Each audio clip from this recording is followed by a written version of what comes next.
So as we move down our flow chart and we get more specialized, we start with quadrilaterals. Any four-sided figure is a quadrilateral. Then we can go more specialized into trapezoids, parallelograms, and kites. We started parallelograms. So then if we go into a parallelogram, we end up with all the properties, right? Opposite sides both pairs of opposite sides are parallel. Both pairs of opposite sides are congruent. Opposite angles are congruent. Consecutive interior angles are supplementary, and that the diagonals bisect each other.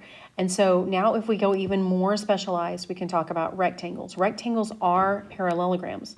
Parallelograms are not always rectangles, but rectangles are always parallelograms.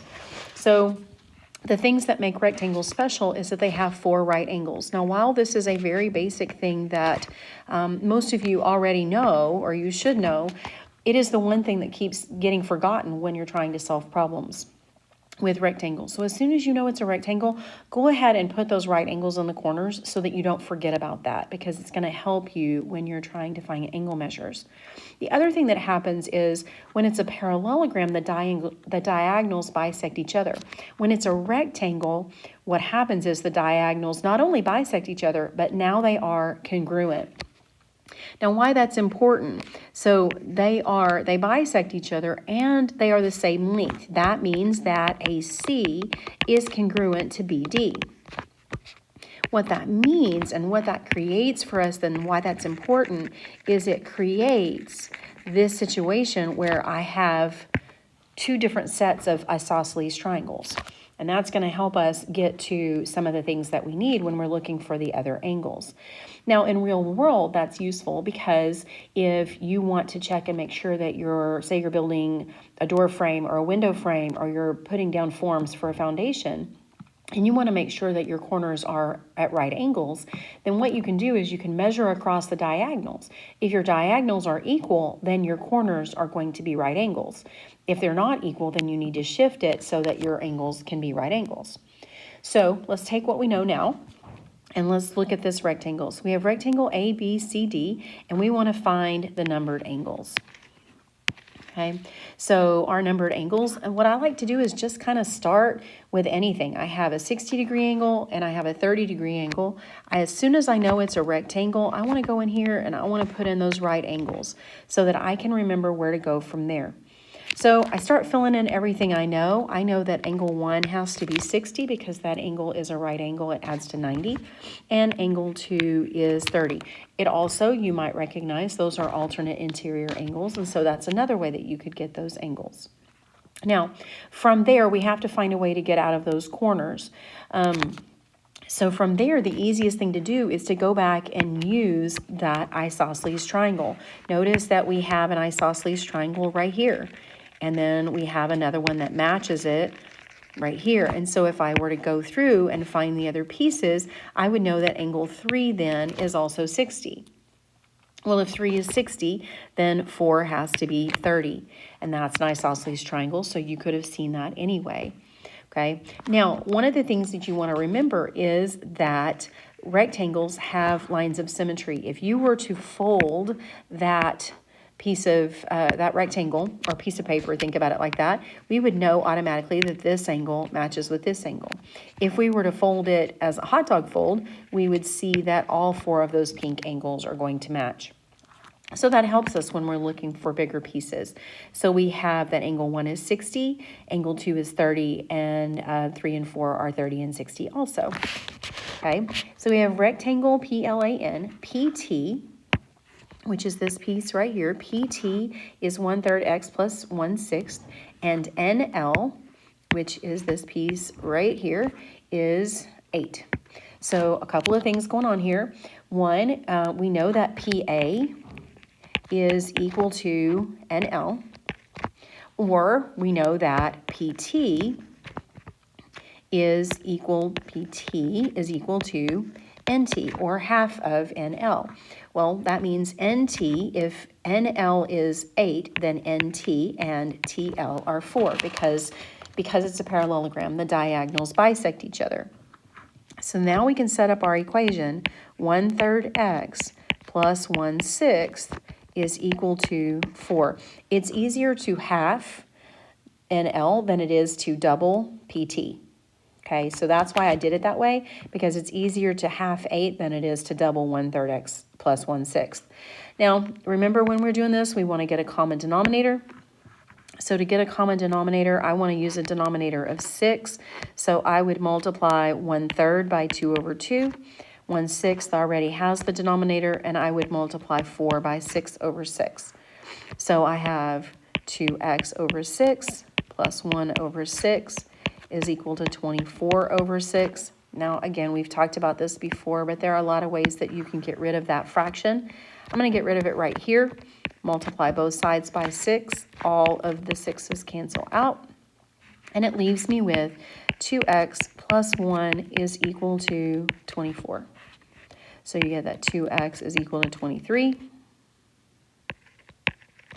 And so x is 23/2, or 11.5. Okay, so in number 3, the first thing I notice is that I don't have a picture. So PQRS is a rectangle. At that point, you need to stop and you need to draw a rectangle that is PQRS. Okay, so remember when you're naming any parallelogram, any shape, you pick one corner to start with. I'm just going to start in the upper left-hand corner, and then you go around the shape and imagine like you're walking around the shape and you drop a pin at each quarter. So PQRS is a rectangle with diagonals meeting at T. So I'm going to draw in my diagonals, and those two diagonals intersect at T. So angle QPT is this angle right here. QPT is 2x plus 9. And QTR, which is this angle right here, is 5x plus 7. QPT is 2x plus 9, and QTR is 5x plus 7.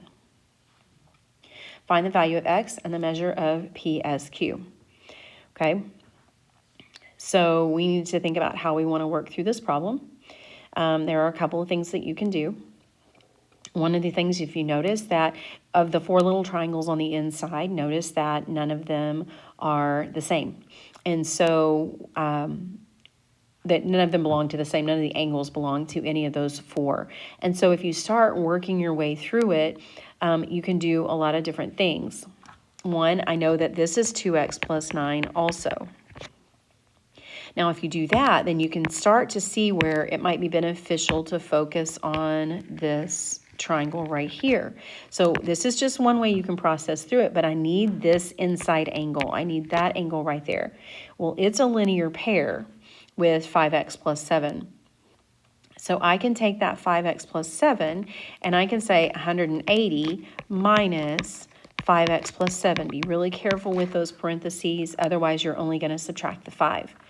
So that would give me, if I distribute that, that would give me 180 minus 5x minus 7. So I get 173 minus 5x. That is the trick to this problem right here, is recognizing that that's 173 minus 5x. So now you have everything you need from that triangle. So you know that the angles of a triangle add up to 180. So we can say 2x plus 9 plus 2x plus 9 plus 173 minus 5x is equal to 180. So 2x plus 2x minus 5x is negative x. And then 9 plus 9 plus 173 is 191. So negative x plus 191 is equal to the sum of the interior angles of a triangle. If I subtract 191 from both sides, I get negative 11. So negative x is equal to negative 11, or positive x is equal to positive 11. So there's my value of x. And then I ask you to find PSQ. PSQ is this angle right here, that corner. So in order to find that, I need to find 2x plus 9, because this is also 2x plus 9, right? Line, if you look at that symmetry, those will match up. Okay, so 2x plus 9, so 2 times 11 plus 9 is 31. So that means the angle that is complementary to the angle that I want is 31. And then 90 minus 31 is 59. So the measure of angle PSQ is 59 degrees. Okay, so this right here, this is the trick to this whole problem, is you had to find that linear pair. That's the only way to tie those angles together into the same thing. You could have also found this angle right here is doing 90 minus 2x plus 9. Maybe that's appealing because the numbers are smaller, but then you have to use it twice and to get that bottom angle. So I think that's the easiest way to do it at that point. Okay, given rectangle DGFE, this is this is the case that I was talking about where everybody forgets. They look at these two angles and they want them to be equal, but they are not equal. You can see that visually, but we try not to base anything off visual. But as soon as you remember, you've got to remember that these are rectangles. Those are right angles. So what I know is those two angles together add to 90 degrees. So 9x plus 2x is 11x. Negative 6 plus 8 is plus 2, and that equals to 90 degrees. When you solve that, you get 11x is equal to 88. And divide both sides by 11, and you get that x is 8. I did ask for x, and so I get x is 8. So let's go into a little bit of coordinate geometry. Given the graph the given points and decide if the figure is a rectangle. So if I go back 5 up 1, that's F. G is at 3, 3. H is at 2, negative 2. And J is at negative 6, negative 4.